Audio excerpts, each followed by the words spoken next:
At my husband's birthday dinner, his sister raised a glass and said, "To my brother, who deserves a wife who actually works instead of staying home all day." Everyone laughed, even him. I sat there, frozen, holding back tears. Later that night, I packed my bags and left a note. 2 weeks later, she got fired, and guess who replaced her at the job interview? It started at my husband Brian's birthday dinner. He was turning 38, and I went all out. I decorated the house, cooked everything from scratch, steak, sides, homemade chocolate cake. I even made little place cards for each guest, just to make it feel special. I'd spent the whole day running around to make sure it was perfect. There were about 12 people, his parents, a couple of his old college friends, and of course, his sister, Denise. I don't like Denise. Never have. She's always had something slick to say. Always treated me like I was a maid with a ring on my finger. She works in HR at some logistics company and acts like she's running NASA.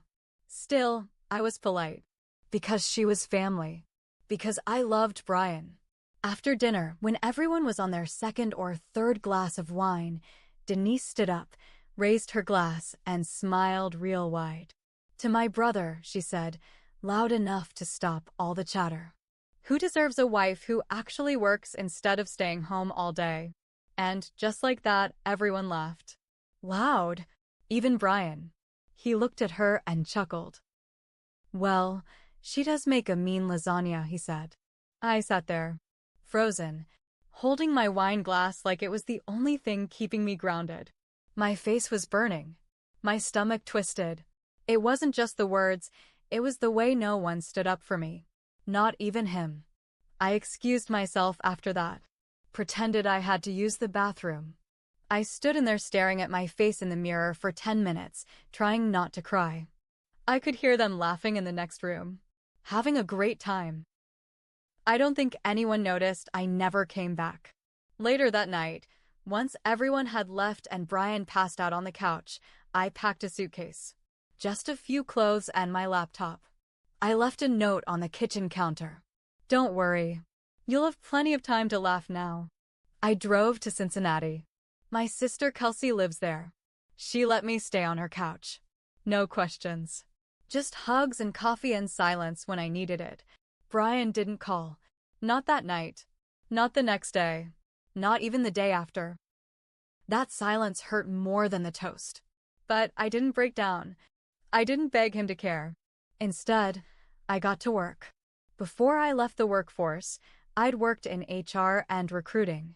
I'd stepped away after our daughter passed, stillborn at 38 weeks. After that, I couldn't sit in an office and pretend everything was okay, so I stayed home, supported Brian's career, handled everything else. I started updating my resume. I reached out to old contacts. I applied to job after job, not even thinking about Denise until I came across a listing at her company, Tri-County Freight. HR lead, Dayton office.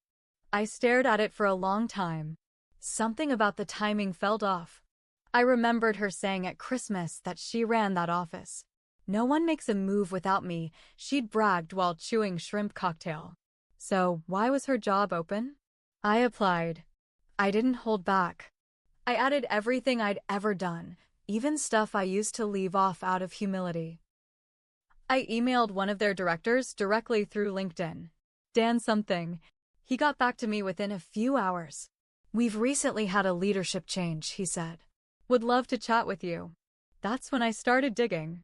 Turned out Denise had been let go the week before. Internal investigation.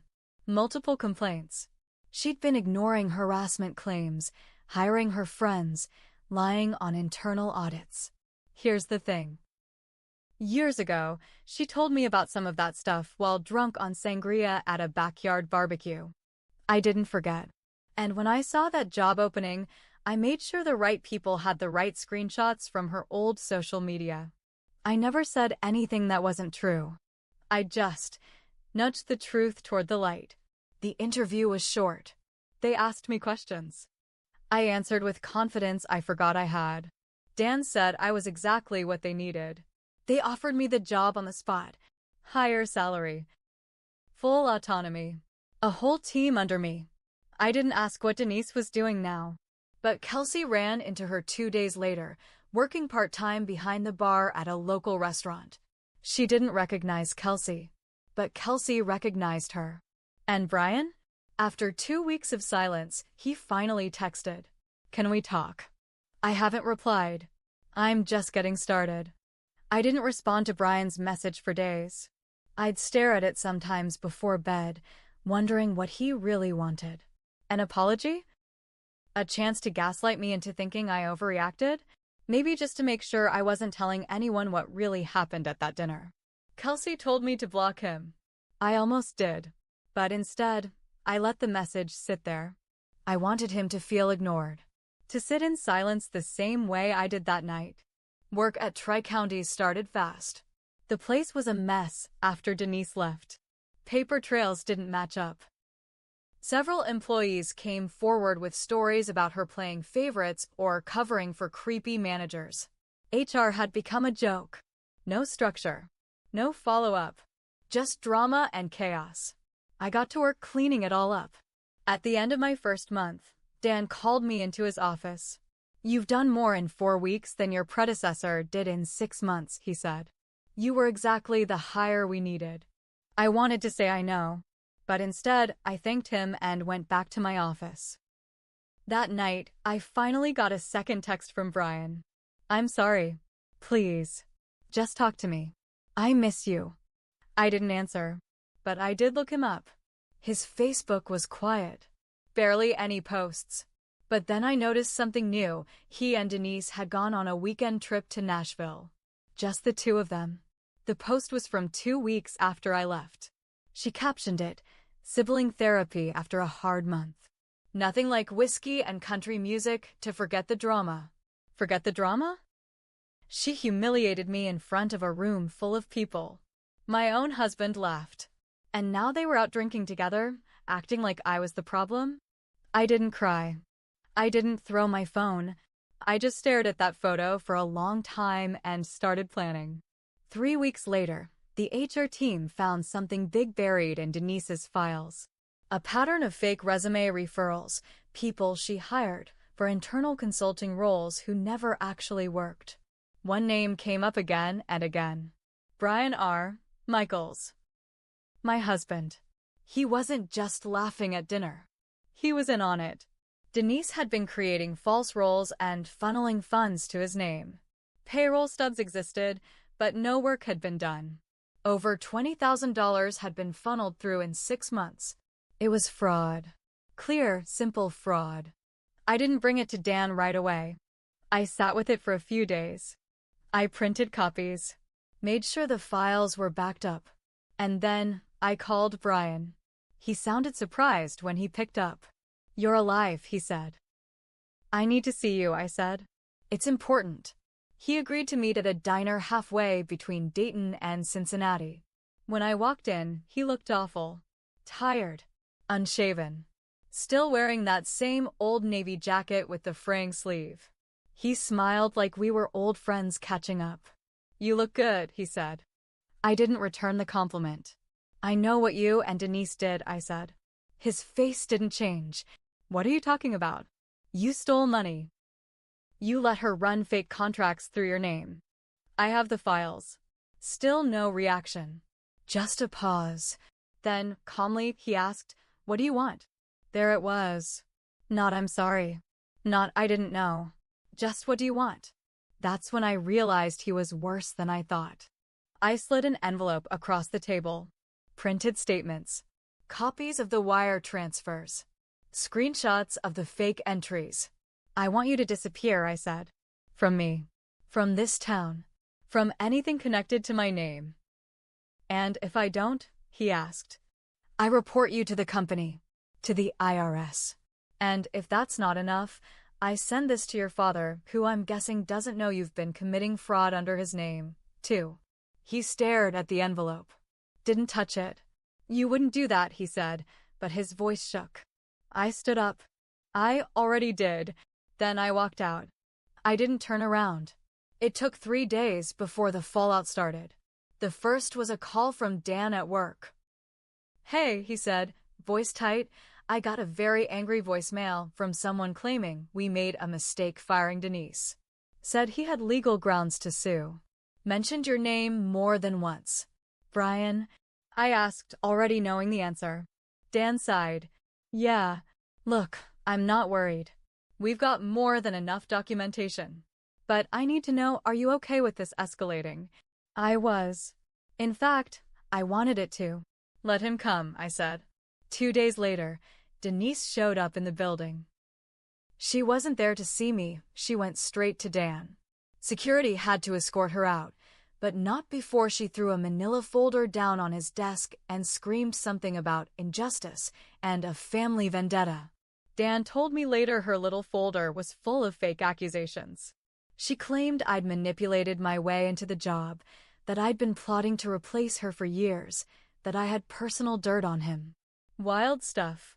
She even had a fake HR complaint form with my name forged on it. But Dan had known me long enough by then. He tossed the folder in the shredder. That night, I got a text from an unknown number. I hope you're proud of yourself. You tore our family apart. No name, but I knew who it was. I didn't respond. But I did call my sister, Kelsey. You remember Denise's ex? I asked. Which one? Trevor, the accountant. Kelsey laughed. The one she cheated on with that gym trainer? Yeah, I said. Think you still have his number? See, Trevor and I had talked a few times back when Denise used to drag him to family things. He was quiet, polite. He never liked how Denise treated people. One time, he apologized to me after she made a snide comment about me not being fit enough for spin class. I figured if anyone had more dirt on her or Brian, it'd be him. He called me back that same night. Wow, he said. Didn't expect to hear from you. You okay? I'm better than I've been in years, I told him. But I'm trying to clean up a mess. And I think you might be able to help. Turned out Trevor still had an old laptop that Denise used when they lived together. She'd logged into her work email on it more than once and forgot to clear anything. He still had access to a few files. Some emails. A few PDFs with red flags. He agreed to meet up. What he gave me was a gold mine.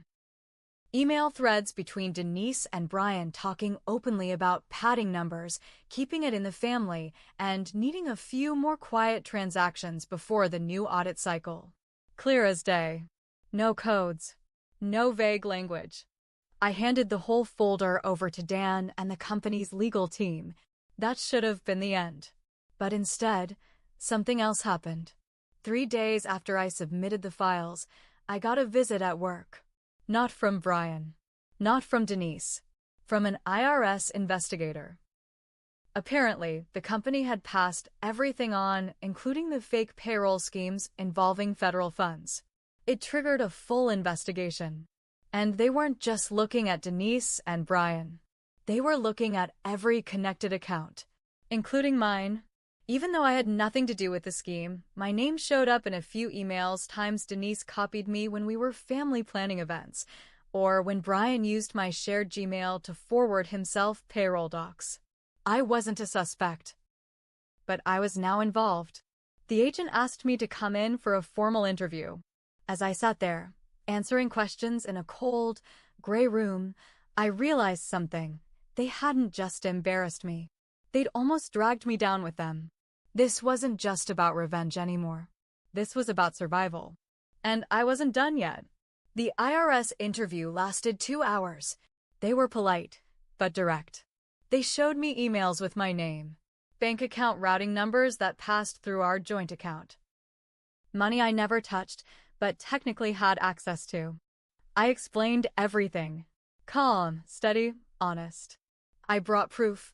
The dates I left, the lack of activity on my side, the credit card records showing I was 3 cities away when those payments happened.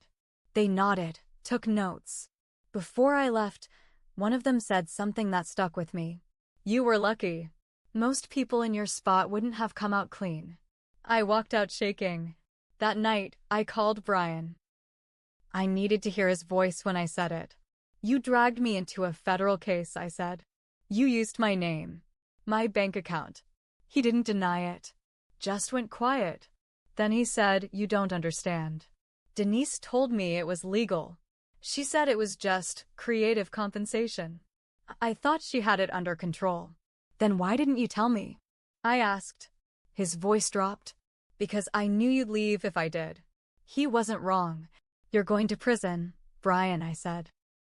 "And when you do, I'm not showing up. Not for a call. Not for a visit." A week later, federal charges were filed. Wire fraud, embezzlement, conspiracy.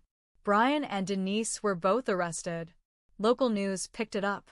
It made headlines for 3 days. Small-town gossip turned federal scandal. I watched the report from my office at Tri-County. No one said anything, but I knew they all saw it. I saw the looks. One coworker left a sticky note on my desk. "You cleaned house. Don't let anyone forget it." Brian pled guilty to avoid a longer sentence. He got 4 years. Denise tried to fight it, claimed she was set up. Her trial went on for weeks. She lost 7 years in federal prison. I didn't go to either sentencing. I didn't write a victim impact statement. I didn't need to. The silence said enough. Months passed. I moved into a small apartment near my office. Simple, clean, mine. No one's name on the lease but mine. Kelsey visited sometimes. We'd sit on the porch and laugh at how things turned out. "Remember when she said you didn't work?" she'd say. "Now I'm working her job," I'd reply. But the truth was, I made mistakes too. I let it all go on too long. I stayed silent for years. I let myself be humiliated because I thought I needed to keep the peace. I thought marriage meant swallowing every bitter thing just to keep the picture pretty. Never again. One afternoon, a letter came in the mail. No return address. Inside was a short note. "I never should have toasted. I'm sorry." No name. Just a prison address in Illinois. I folded it once, slid it into a drawer, locked it. Then I went back to work. Because that's what I do now.